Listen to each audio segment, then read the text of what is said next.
17-centimeter Kanone 18 in Mörserlafette was a German heavy field cannon from World War II. The gun was designed primarily for anti-artillery fire and was usually used as body artillery. The gun entered service in 1941. It used the same handguard and chassis as the 21-centimeter Mortar 18 heavy howitzer. It was planned to use these units as complementary, but in fact it turned out that despite the smaller caliber, the K-18 cannon shells had slightly less destructive power from the M18 howitzer at a much greater maximum range.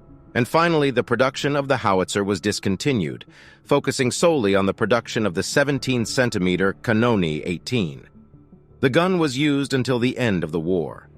In 1939, the 21-centimeter Mortar 18 began appearing in the Wehrmacht Corps-level artillery regiments, replacing the obsolescent World War I-era 21-centimeter Mortar 16.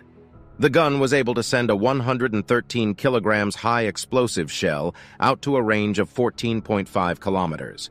But by 1941, the Wehrmacht was seeking a longer-ranged weapon, and Krupp responded by producing a smaller 172.5 millimeters caliber increased velocity weapon utilizing the same carriage, with the designation Kanone 18.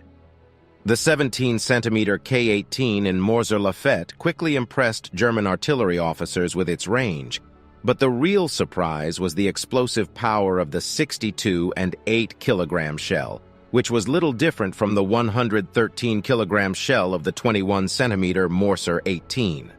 Production commenced in 1941.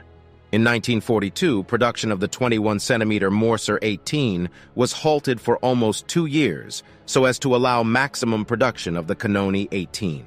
The 17-centimeter K-18 in Mörserlafette was employed at the Corps and Army echelons in order to provide long-range counter-battery support, as well as filling the same basic heavy support role as the 21-centimeter Mortar 18, the pair becoming the most common weapons used by the Wehrmacht in this role.